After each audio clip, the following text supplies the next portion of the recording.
Hello everyone, कैसे हैं आप सब। स्वागत है आपका मेरे यूट्यूब चैनल कॉमर्स वाले में। आज इस वीडियो में हम डिस्कस करने वाले हैं कैपिटल गेन से रिलेटेड सारी बेसिक जानकारियां।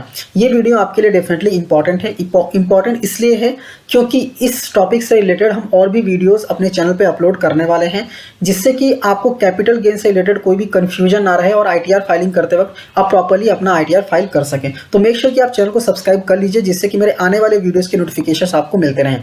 तो आइए वीडियो को स्टार्ट करते हैं। ठीक है, तो पहले हम कैपिटल गेन को समझते हैं।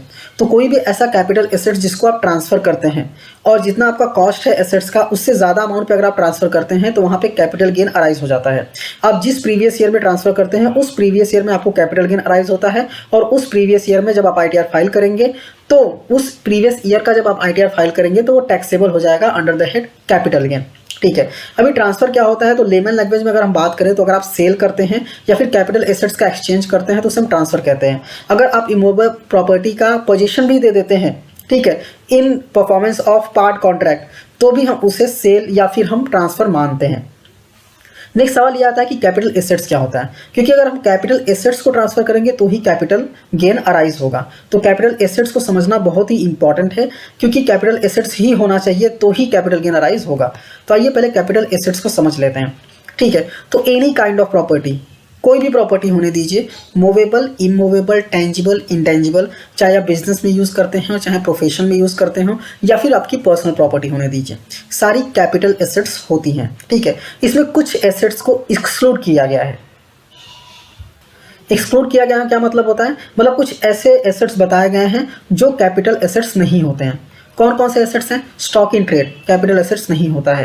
पर्सनल मूवेबल प्रॉपर्टी है वो कैपिटल एसेट्स नहीं होता है। रूरल एग्रीकल्चर लैंड है तो कैपिटल एसेट्स नहीं होता है। एंड गोल्ड डिपॉजिट बॉन्ड है तो वो कैपिटल एसेट्स नहीं होता है। ठीक है, ये चारों कैपिटल एसेट्स नहीं होते हैं। बट पर्सनल मूवेबल प्रॉपर्टी में कुछ ऐसे मूवेबल प्रॉपर्टीज़ हैं जिसको कैपिटल एसेट्स माना गया है। कौन कौन से हैं? तो ज्वेलरी हो गया, आर्कियोलॉजिकल कलेक्शन हो गया, drawings, painting, sculptures and any work of art, ये सारे जो हैं ये पर्सनल मूवेबल प्रॉपर्टी हैं, बट ये कैपिटल एसेट्स माने जाते हैं। इनको छोड़ के और कोई पर्सनल मूवेबल प्रॉपर्टी होगी तो कैपिटल एसेट्स नहीं मानी जाएगी। आई होप ये चीज़ आपको क्लियर हो गई होगी।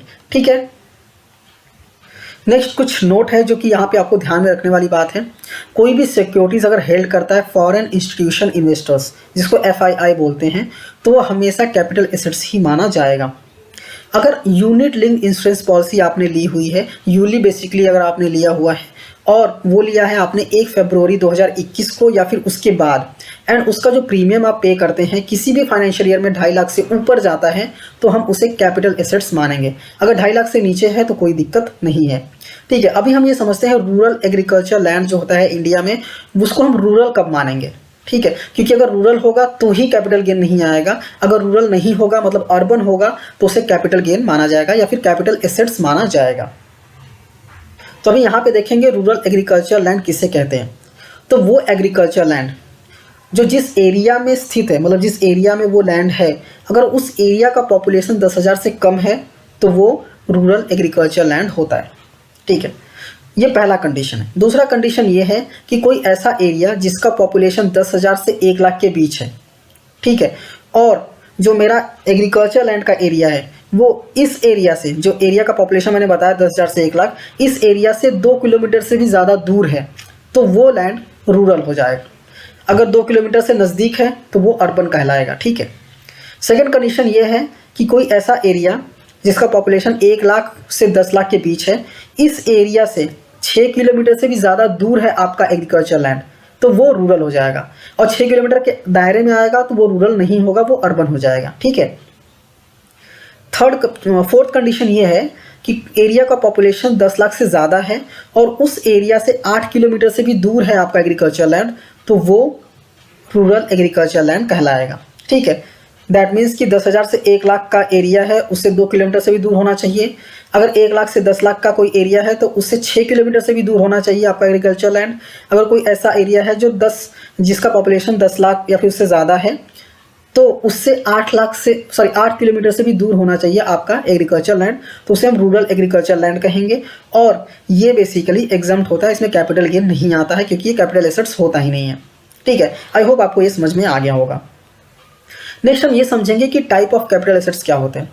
तो अगर आप टैक्सेशन के बारे में थोड़ा बहुत जानते हैं तो आपको पता होगा कि दो टाइप के होते हैं, एक शॉर्ट टर्म होता है, एक लॉन्ग टर्म होता है, ठीक है, जिसपे टैक्स का ट्रीटमेंट अलग अलग होता है, ठीक है। अभी हम ये समझेंगे कि कब हम शॉर्ट टर्म कहेंगे एसेट्स को और कब हम लॉन्ग टर्म कहेंगे एसेट्स को। जहाँ पे पीरियड ऑफ होल्डिंग के बेसिस पे हम डिसाइड करते हैं। फॉर एग्जांपल 3 कैटेगरीज हैं यहाँ पे। पहला कैटेगरी बोलता है अगर आपके पास लिस्टेड शेयर या फिर सिक्योरिटीज़ हैं, जीरो कूपन बॉन्ड है या फिर unit of equity oriented fund है, ठीक है। ये तीनों अगर आपके पास हैं और आपने उससे 1 साल तक अप टू 1 ईयर तक ही होल्ड रखा है, मतलब 1 साल के अंदर ही आपने उसको बेच दिया या फिर ट्रांसफ़र कर दिया, तो उसे हम शॉर्ट टर्म कहेंगे। लेकिन अगर आपने 1 साल से ज़्यादा उसको मतलब होल्ड किया था तो उसको हम लॉन्ग टर्म कहेंगे, ठीक है। सेकेंड बोलता है अगर आपके पास अनलिस्टेड शेयर्स हैं या फिर लैंड एंड बिल्डिंग है और उसे आप 2 साल तक अपने पास रखते हैं या फिर 2 साल से अंदर ही अगर आप उसको बेच देते हैं, ट्रांसफ़र कर देते हैं, तो शॉर्ट टर्म कैपिटल गेन कहलाएगा, मतलब शॉर्ट टर्म बेसिकली ये कहलाएगा। और अगर आप 2 साल से ज़्यादा अपने पास रखते हैं तो ये लॉन्ग टर्म कहलाएगा। ऐसा ही अगर हम अदर कैपिटल एसेट्स की बात करें तो वो अप टू 3 ईयर अगर आपके पास है, मतलब 3 ईयर के अंदर ही अगर आपने ट्रांसफ़र कर दिया तो शॉर्ट टर्म कहलाएगा, और 3 ईयर के बाद तक भी आपके पास है और आपने उसे उसके बाद बेचा तो वो शॉर्ट टर्म कहलाएगा। तो आई होप आपको कैपिटल गेन से रिलेटेड कुछ बेसिक जानकारियाँ पता चल गई होंगी।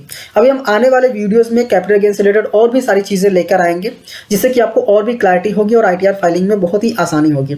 ये वीडियो आपको कैसी लगी, पसंद आई कि नहीं आई, मुझे कमेंट करके ज़रूर बताइएगा। इसमें कुछ ऐसा है जो और मुझे एक्सप्लेन करना चाहिए था तो वो भी आप मुझे बता सकते हैं। वीडियो अच्छी लगी है तो लाइक कीजिए, अपने दोस्तों के साथ भी शेयर कीजिए और ऐसे ही वीडियोस देखने के लिए चैनल को सब्सक्राइब करना मत भूलिए। मिलते हैं नेक्स्ट वीडियो में। Thank you for watching and all the best.